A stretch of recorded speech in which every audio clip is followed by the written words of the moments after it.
So let's continue with chapter 32.7, the force on a moving charge. So let's consider a charged particle Q moving with a speed v in a magnetic field. So suppose the field is pointing this way, uniform magnetic field. This is B. And if the charged particle V is also moving parallel to the field, then we don't really have any force. Okay, so there is no force. And if you have a magnetic field pointing this way, let's say it's going this way, and you have the charge coming in with velocity v this way, then we have a force on the charge. And this time the force is going to be coming out of the board. So we can say that by right-hand rule, out of the board or screen, if you like. So this is a charge Q moving this way. Okay. We can also have a scenario like this where we have the field. This time I'll just draw a single field, and then I'll draw a charge moving with velocity v at a certain angle theta. Okay. And so this time the field is that way. Let's see if I can use right-hand rule. Let me redraw it this way. Hold on. To be easier for me with my right-hand rule if I go like this. So this is V, this is a charge Q, and this is the angle theta. Okay, so by right-hand rule, the force on this charge is going to be this way. This is the magnetic force. Okay, so we can say that if the charge enters the field at angle theta, then the force points perpendicular to the plane as shown. So all this tells us that the force, the relationship between V, B, and the magnetic force is given by what we have as what we know as a cross product. Okay, so we can say that from our observations of the direction of the charge, the field, and the magnetic force. The magnetic force is F subscript B. We are led to conclude that the relationship is a cross product. So the relationship between the speed of the charge and B, we will say that we can write the magnetic force F subscript B as follows. So we can say that the force on a charged particle in a magnetic field is given by Q times V cross B, because we know that the cross product of V and B leads to another vector which is perpendicular to the plane of the two. So this tells us that if the charged particle enters the magnetic field at a certain angle and the force is perpendicular to the plane of the field and the speed of the charge, then the relationship is a cross product. So that's why we come up with this formula. So this can be written as Q V B sine theta. If the angle between V and B is theta, then you can write Q V B sine theta. And if theta is equal to 90 degrees, then the magnetic force is maximum, i.e. the magnetic force can be written as Q times V times B. Okay, so that would be the force on a charged particle in a magnetic field. If the particle is positively charged, so we can say that. So let's look at the example. So let's consider a negative charge moving with a speed v in a magnetic field B. Okay, so again, let's say we have the field this way, and the charge is entering at some angle. Okay, so this is the charge entering at some angle with a speed v. Okay, these are all vectors, of course. Then, since the charge is negative, if it's a negatively charged particle, by right-hand rule, we put our fingers in the direction of the field, put your thumb in the direction of the velocity, and your palm or the force is perpendicular to the plane of your palm. So the way I've drawn it, if I put my fingers like this, the direction of the field, and my thumb is hanging out at you, then the force is perpendicular to my palm. But if it's a negative charge, then you flip it over and it goes down. Okay. So the one I did earlier, I had a positive charge, so the force went that way. Because it's negative, I have to flip it and make it that, let it go down. So in this case, for a negative charge, the force is going to be this way, so it's going to be F subscript B that way. And if we put an angle theta, then we can do the same thing. We can say that the magnetic force in this case is equal to minus Q V B sine theta. And the negative sign just tells you that this time the force is opposite to the direction that you would expect. So in this case, the force was positive, as you can see, for the charge Q. Here it's negative because it's going to point down. You can see the difference. This force is pointing up, and the other one is pointing down. So depending upon the charge of the particle, the force is going to point in different direction. So because the force is deflected perpendicular to the direction of velocity, it means that if the field is uniform and continuous, the charged particle is going to continue being deflected perpendicular at every point along that field, and so it's going to enter into a circular path. Okay, so we shall use this in our analysis of a cyclotron. So we'll say that since the charge is deflected perpendicular to the direction of V, then we can expect that it will experience circular motion. It will experience circular motion. We use this idea to analyze cyclotron motion. So let's look at the cyclotron. Cyclotron motion. So cyclotron just means that it's going to be in a circular path. Okay, so we will see what that entails pretty shortly. So let's consider a positively charged particle, Q, that enters an area of uniform magnetic field.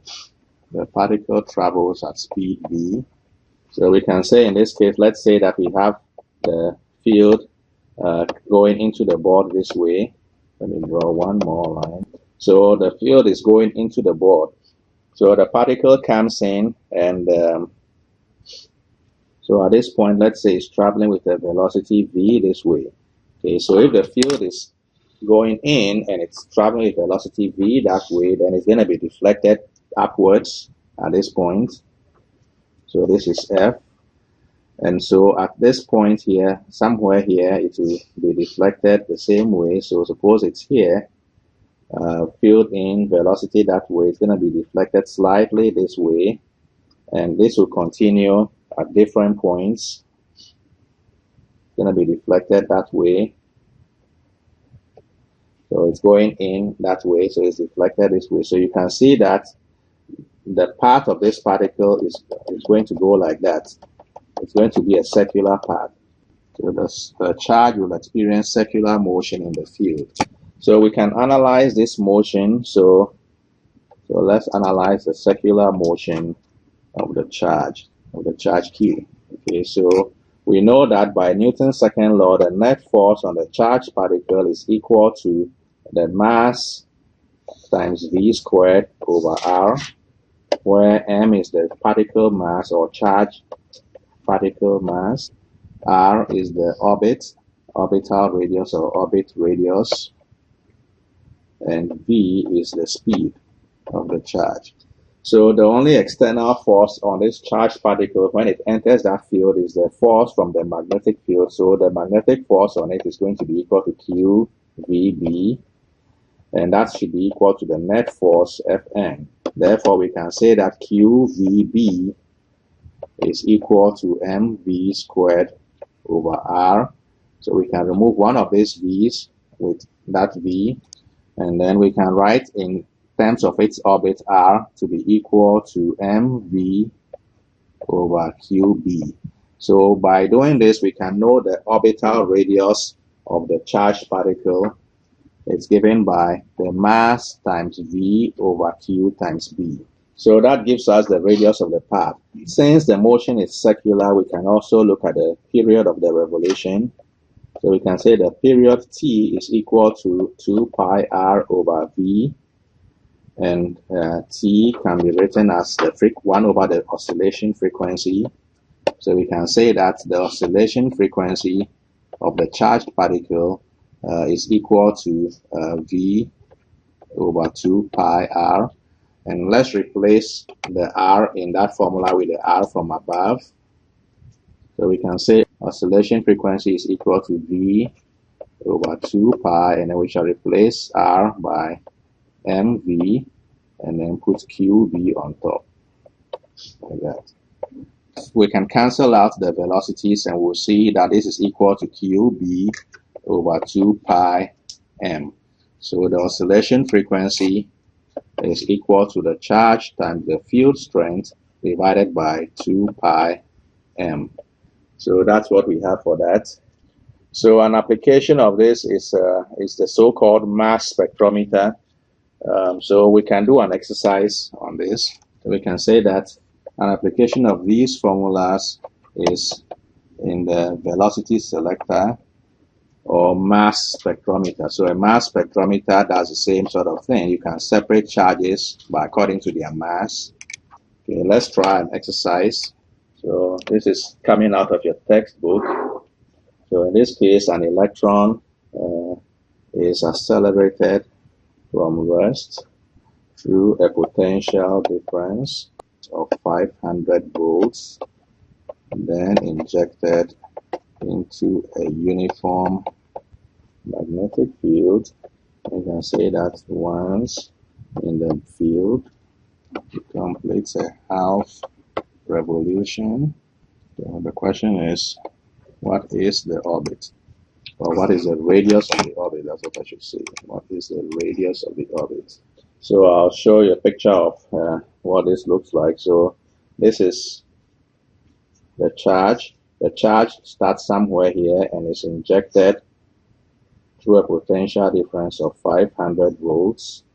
So it travels into an area where there's a magnetic field. So it goes this way. So this is charge Q, velocity V. And once it enters the field, then since the field is into the board, then it's going to be deflected. So this is an electron, so it's going to be deflected downwards like that. It's going to deflect downwards and then strike the target. So this is the principle by which mass spectrometer also works.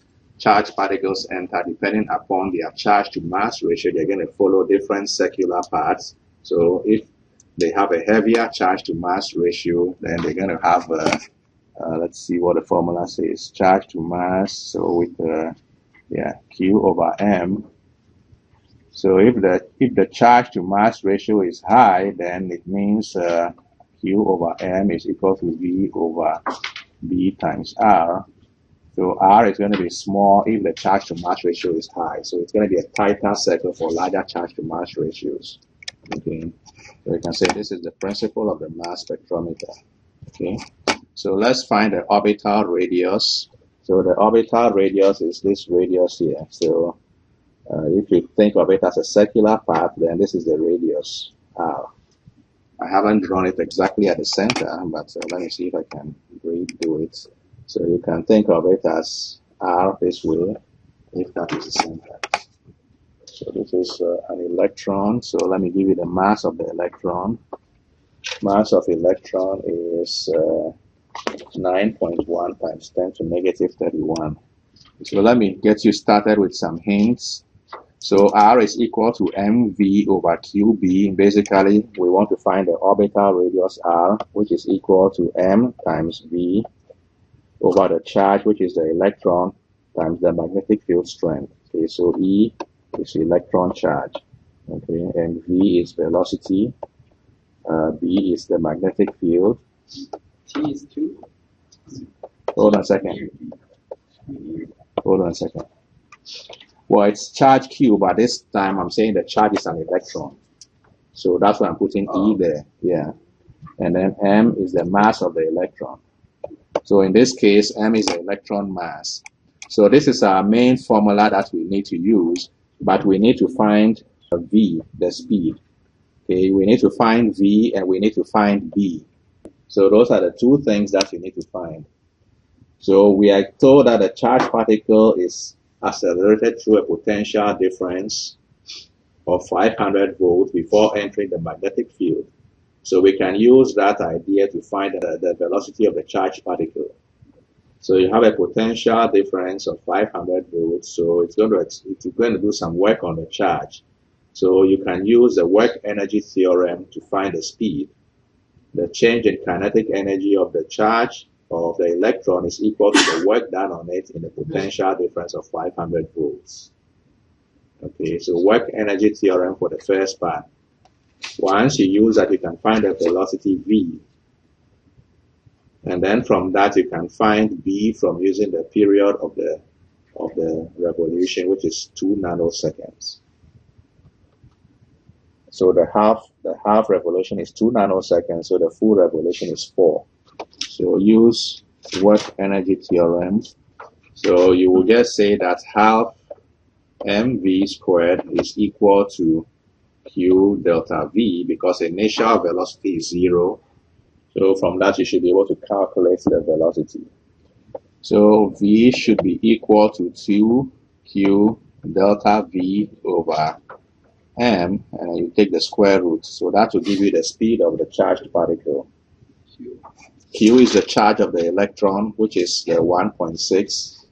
So Q is E, or electron charge.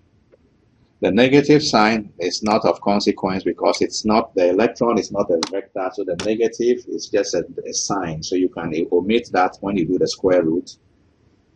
And then from that, you can say T equals 1 over F, which is equal to 1 over F, which is equal to 2 pi R over V.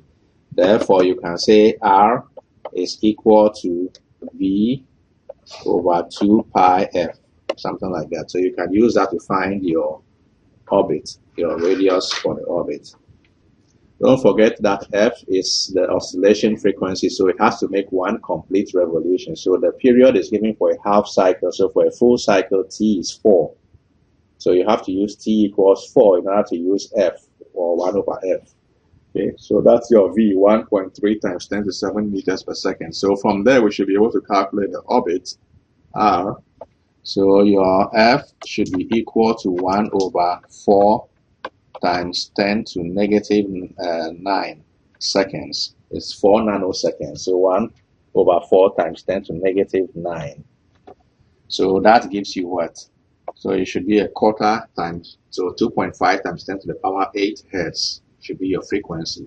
So from that, you can put in your velocity, 1.3 times 10 to the power 7 divided by 2 times 3.1424 pi times 2.5 times 10 to the power 8. What does that give you for R?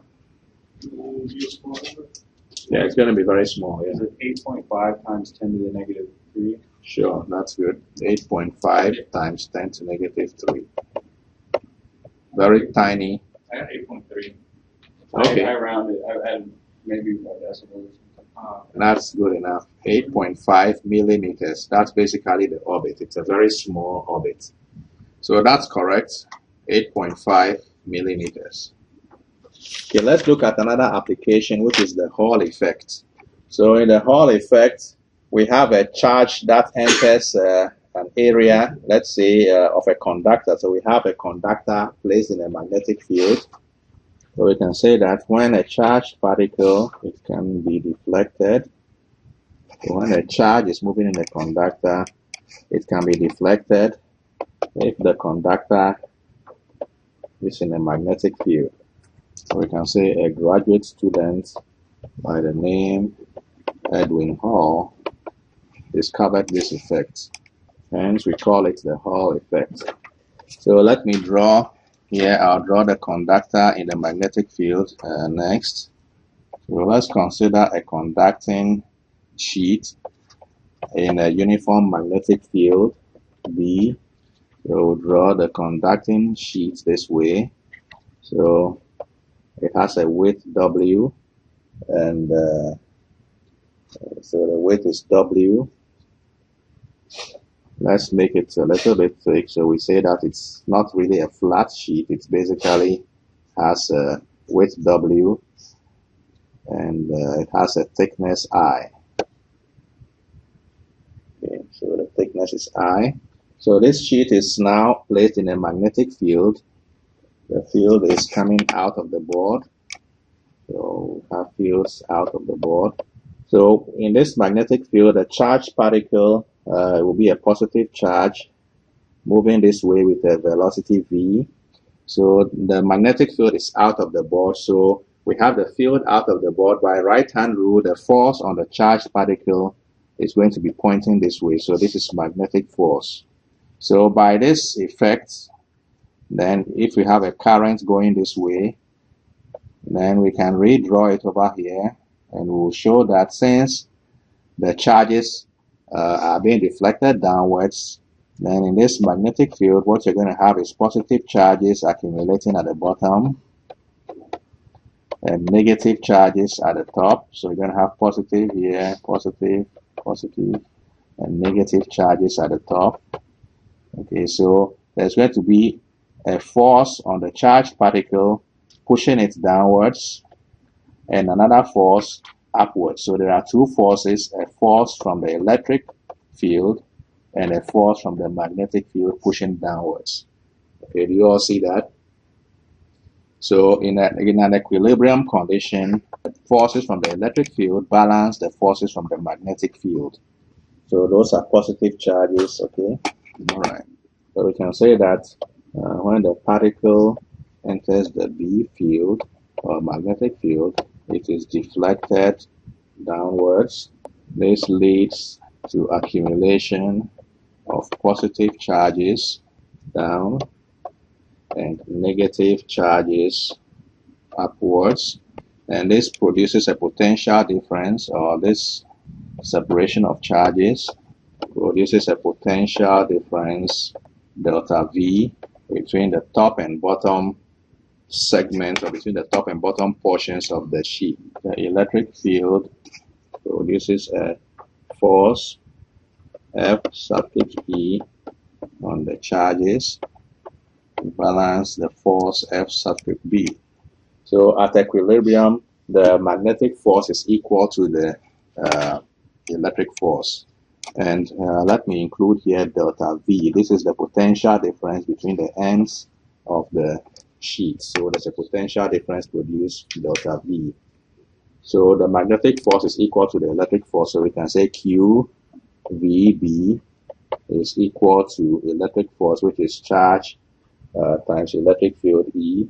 So we can cancel out the charges, of course, and we'll say that the speed times B is equal to E. Just like that. Note that the electric field E is equal to the potential difference delta V divided by the width W of the sheet. Therefore, we can say that V times B is equal to delta V over W, like that. And so what does that lead us to? So we can write delta V, potential difference. So delta V is equal to the width times the velocity times B. So this is velocity, and this is potential difference. This here is potential difference. All right, and then because we have a current in the sheet, we have from previous chapters a current density. Current density J is equal to N times E times velocity V. And so we can use that. So we'll say that so V can be written as J over N times E. So potential difference delta V, we can say is equal to W JB over N times E, where J is current density. J, the current density, is a current per unit area perpendicular to the flow. So the area is going to be equal to the width times the length. So that's your current density. So the potential difference delta V is going to be equal to width times current times field strength divided by N times E times width times I. So we can cross out this. Then we shall have the current I times B over N E times I. So you all remember that the lowercase I is the width of the sheet, or no, the thickness of the sheet, and W was the width. So the cross-sectional area of flow of current is W times I. So that gives us a potential difference in the sheet when you have Hall effect. E is your charge. So I is current, N is number, E is electron, this is number density. E is electron, I is thickness of the sheet. So basically this is what I drew earlier. So this was the sheet, and so we had it like that. So this section here is your I, and this section here is your W. So the current is going this way, so the cross-sectional area that the current sees is this cross-sectional area. Okay, so this is the cross-sectional area. So this is I. So the current density is the current per unit area, which is the current divided by W times I. That's the cross-sectional area. So you have charged particles going through that section,